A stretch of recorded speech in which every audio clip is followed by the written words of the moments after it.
I'm trying to mesh scientific and Christian faith. Previously, you saw that faith grows as you experience an abundance of evidence. For example, seeing many things fall as a child, you believed that everything fell. When you started walking, you realized that gravity applied to you too. Also, faith can extend into other areas. A rule you learned in one situation might apply to another. For example, Mom helps with a couple of things. You believe she helps with everything. And you were right, she did. But what happens when you run into an exception to your faith? Today, you'll learn about that.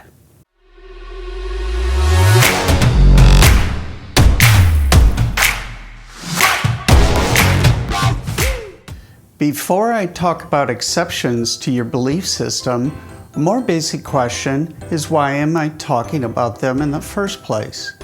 Because in the future, I'm going to share with you some things you've never heard before, and they are going to be exceptions to your worldview. I hope you will try to think about them without rejecting them too quickly. Try to have an open mind. Even if you don't apply it here, maybe you can be more tolerant of others' ideas in general. So with that said, let's move on to exceptions to your faith. At some time in your childhood, and after thousands of gravity observations, you ran into a helium balloon. What did you think about it? You were probably fascinated. You wanted to play with it so you could experience something that didn't fall. You wanted to carry it around on a string until it got away or it deflated. This is what children do with new things. They are captivated and want to absorb all the information possible. They are endlessly curious about everything. But at a certain age, they become more cautious. They learn some things hurt. Hopefully from only one data point, they learned that ovens burn, knives cut, and cats scratch. A healthy level of fear replaces the carefree curiosity that drove them earlier in their life. That fear keeps them from playing with ovens, knives, and cats in the future, or to play with them more carefully. When kids get even older, they begin to understand their mortality. They think some activities may cause more than hurt. They may end in death. This causes another layer of healthy fear. They grow from a child to an adult, migrating through a spectrum of being carefree at one end to guarded at the other. A child feels inherently safe, while an adult feels vulnerable. An adult behaves much differently to an exception than a child. A child is accepting, while an adult is resistant. So if you saw a helium balloon for the first time as an adult, you might have said, nope, that didn't just happen. Or if an adult scientist is challenged with evidence for Jesus rising from the dead, she also might say, no, I just don't believe it. What do you do when you see an exception to your faith? Embrace it with fascination or reject it outright? Maybe you take an approach something like this. You make a new folder, name it Exceptions to Gravity, and place the data for the balloon in it. The folder goes into a file cabinet in your mind labeled My Belief System. Then you ignore it. Problem solved. But not really. Eventually the day comes when it feels safe to pull the folder out and reconsider it.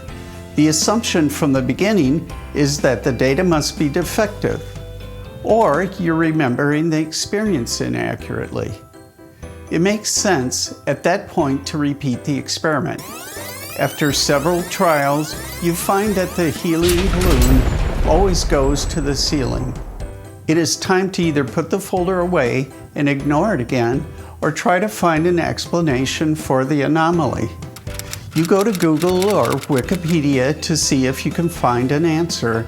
You read blah blah buoyancy, blah blah helium balloons rise in the air, blah blah blah. You don't understand it all, but you trust the source and it just sounds right. Even though you intellectually acknowledge the information, it still takes time to become part of your belief system. The data and conclusion have to be reviewed several times, and additional observations are required before it becomes intuitive. Data such as seeing a hot air balloon or an airplane help confirm that not everything falls. Why do exceptions to your faith make you uneasy? Think about why you have a belief system in the first place. It is there to keep you safe. The data says, but for a few exceptions, everything falls. You know that your body interacts with gravity too. You learn this as a baby, taking your first steps and repeatedly ending up on the floor. Those early lessons were ingrained, and as a result, you take care when you are close to the edge of a cliff. You believe that gravity can pull you to injury or death. Your belief system is a set of instinctual rules that measure potential danger. It is an alarm system. At one end of the spectrum is safe, and at the other, unsafe. At the safe end, you are cuddled up with your sweetheart in front of a fireplace sipping cocoa. And at the unsafe end, you're walking a tightrope across the Grand Canyon with a 20-mile-per-hour gusting crosswind. Every person has a belief system to keep them away from the Grand Canyon situation. Neuroscientists explain it in terms of your brain anatomy. The amygdala stores fundamental emotional memories. When faced with similar situation in the future, that subconscious part of your brain kicks in to produce a response. However, your amygdala is for more than physical health. It also helps keep you safe from emotional damage. A few days before Christmas, you expect your annual bonus because your boss sent you one every previous year. It generates a visceral response when you receive a subscription to the Jelly of the Month Club instead. The boss's action moves him significantly toward the unsafe part of the spectrum. He emotionally wounded you, so now you keep him at arm's length. Another similar occurrence may cause you to look for a new boss and employer. Because your belief system is so crucial to your well-being, it is not surprising that when it is attacked, you meet the challenge with strong resistance.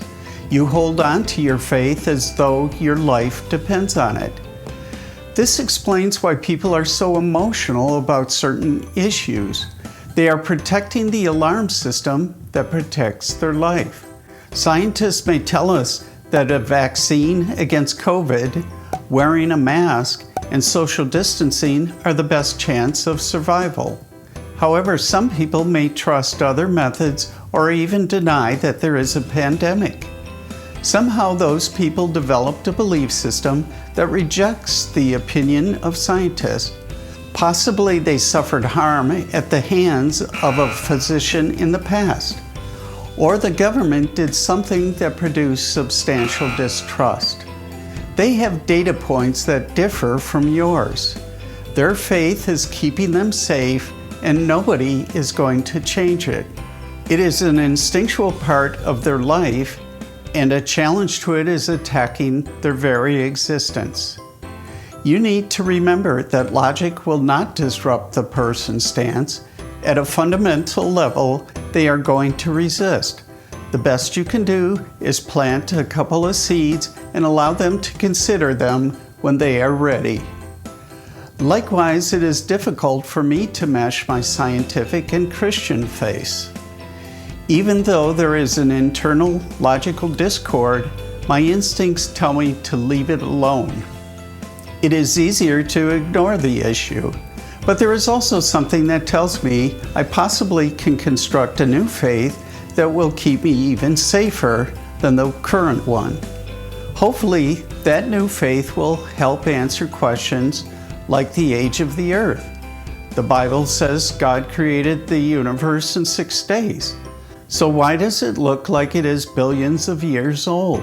I know a bucket of water contains only molecules of oxygen and hydrogen. Then how is it possible for them to turn into wine? I'll see you in the next segment. Until then, humility, thanks, and joy.